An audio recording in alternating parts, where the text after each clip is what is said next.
mais uma vez no Ronaldo na Terra da Garoa e é um dia muito feliz, um dia meio frio aqui em São Paulo, mas que pode ser bem aquecido numa boa conversa com o nosso entrevistado de hoje. É alguém que já tem um contato e tem ganhado minha amizade, é o reverendo Mauro Meister, que tem doutorado na área do Antigo Testamento, na área de literatura antiga e, sem sombra de dúvidas, é alguém que entende muito, tanto de mitos quanto de Bíblia. E é uma pessoa que pode realmente responder sobre essas dúvidas que a gente tem nesse assunto. Bom dia, reverendo. Eu queria perguntar ao senhor, dentro da sua experiência nos seus estudos acadêmicos, quando o senhor olha em Gênesis, do capítulo 1 ao capítulo 3, é possível que ali seja um mito que traga uma informação moral, que tenha um fundo moral, ou podemos olhar aquilo ali realmente como uma história que ocorreu no tempo e no espaço? Bom dia, Ronaldo. A resposta é não, para a primeira parte. Ou seja, o texto da Bíblia, ainda que apresente ou que ele esteja cercado de um ambiente onde a mitologia é extremamente abundante, os povos do Antigo Oriente Próximo, e ainda que a Bíblia, em determinados lugares, de fato cite alguns mitos e algumas figuras mitológicas do Antigo Oriente Próximo, o fato é que se o texto da narrativa da Bíblia for mitológico, nós perdemos totalmente a nossa base para manter, para sustentar aquilo que a gente chama de a autoridade bíblica, a autoridade da revelação. Então, avaliando a estrutura do texto, avaliando a proposta narrativa que nós encontramos em Gênesis, ainda que os relatos sejam todos cercados do sobrenatural, é claro que o relato em si ele não é mitológico, ou seja, não é um mito com uma lição moral. Já mais de um aluno aqui na nossa escola, no Andrew Jumper, teve a oportunidade de escrever em cima desse tema.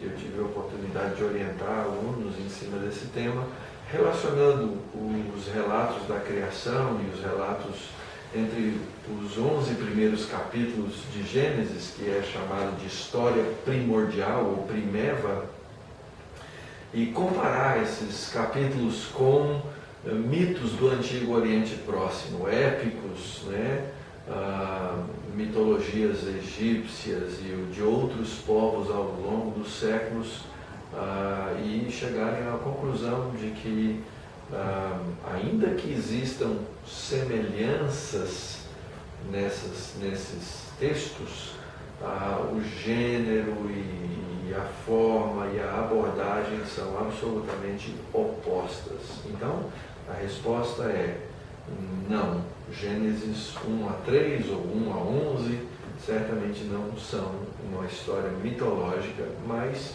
são um relato bem sucinto e resumido, diga-se de passagem, de um período da história, sendo que um deles até mesmo não teve testemunha, precisa ter sido relatado por Deus mesmo, e que esse relato corresponde àquilo que aconteceu no tempo e no espaço.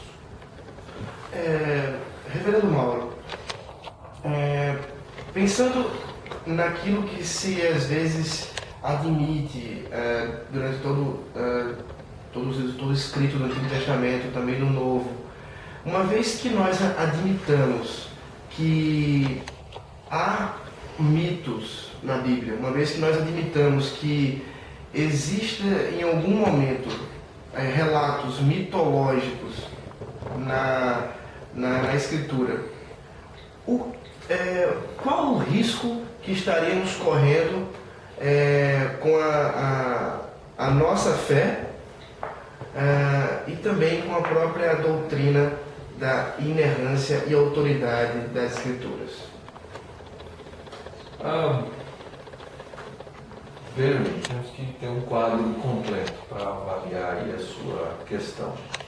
Se alguém me perguntasse de maneira direta, existem mitos na Bíblia? Eu posso dizer que a Bíblia cita mitos.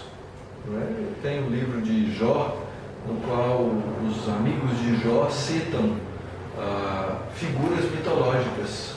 Rahabe, Leviatã, o livro dos Salmos cita mitos.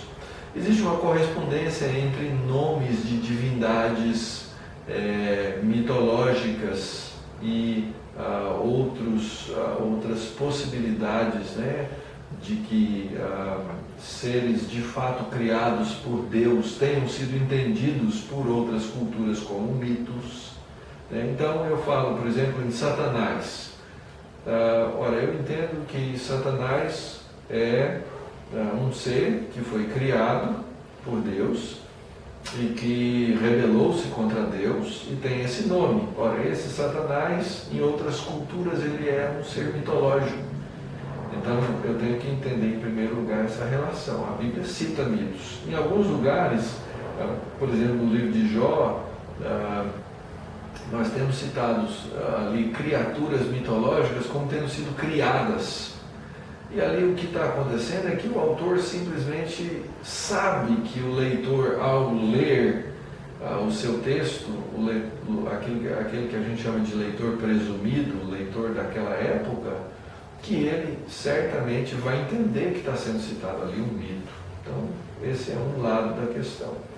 Agora, existem outras histórias que estão na Bíblia que não são histórias no sentido fatual, são criações. Por exemplo, uma fábula. Uma fábula, ela é uma história inventada, não tem uma correspondência na realidade, mas ela serve para ensinar uma lição moral, certo? Então, as parábolas têm esse caráter.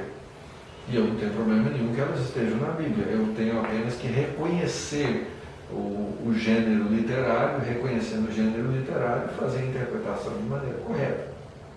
Agora, se eu pegar elementos cruciais da Bíblia, eventos cruciais da Bíblia, como a criação, profecias, e depois os milagres neotestamentários, e depois a própria ressurreição de Cristo, e entender essas coisas apenas como uma historinha inventada ou criada como uma lição de moral, aí eu perco totalmente o alicerce da autoridade sobre a qual o plano da redenção é alicerçado. E aí então essa autoridade some. Aí então a Bíblia torna-se, nessa visão, um livro ordinário como qualquer outro livro. E aí sim nós temos uma dificuldade, um problema sério, porque todo o conceito cristão revelado na Bíblia de criação, queda e redenção vai por água abaixo. Então isso é por isso que os cristãos ortodoxos e que creem na Bíblia como palavra de Deus, e creem na doutrina da inspiração plenária, e creem na autoridade, na inerrância das Escrituras, fazem tanta questão de manter o alicerce da revelação na história, e não como a não ortodoxia ou a heterodoxia faz, que sem problema nenhum eles retiram isso da história e colocam numa supra-história, e aí tudo vira uma história, uma invenção, uma metanarrativa que não corresponde a um fato histórico real. Para encerrar, uma última pergunta, dessa vez uma questão mais prática: quais conselhos o senhor daria para um membro de uma igreja que tem sido influenciado por essa visão de que a Bíblia não só cita mitos, mas que esses relatos cruciais da história, da Escritura, são realmente mitológicos, trazendo apenas questões morais. É um livro que não passa de um livro humano, que ela é inerrante, ou que ela é errante, sim, que ela erra. Que tem sido bombardeado isso, às vezes, na universidade, e às vezes até mesmo dentro da igreja, por alguém que foi influenciado por uma teologia liberal. Quais conselhos o senhor daria a esse membro para a vida dele? Em primeiro lugar, junto com a oração, estude. Não tem outro jeito, não tem outro caminho, não é? Labuta e suor em cima da compreensão de uma cosmovisão verdadeiramente bíblica. Não tem outro caminho. Em alguns casos, essas pessoas que são influenciadas por esse tipo de pensamento, elas chegam às consequências máximas do seu pensamento, ou seja, elas acabam demonstrando que não são cristãs, porque o cristianismo é obviamente fundamentado em fé, e fé na palavra de Deus. Alguns dizem, mas a palavra de Deus é Jesus, o verbo encarnado. É claro que é. Agora, como é que eu tenho conhecimento do verbo encarnado, se não pela revelação escrita? Então, nós somos totalmente dependentes da revelação escrita da Escritura. Volte os olhos para a palavra, ore ao Senhor, peça ao Senhor iluminação do Espírito Santo e estude bons livros, boa literatura cristã, que tem esse fundamento que demonstra, ou que ajuda a demonstrar a necessidade desse fundamento da crença na revelação e no registro da revelação que é a Bíblia. Senão essa pessoa vai simplesmente se afastar da fé, ela vai criar a sua própria religião e não vai viver o cristianismo bíblico, que é o que a gente tem visto acontecer com muita gente. Ok. Muito obrigado, reverendo Mauro. Bom, agora é com você, Renato. Resolve lá.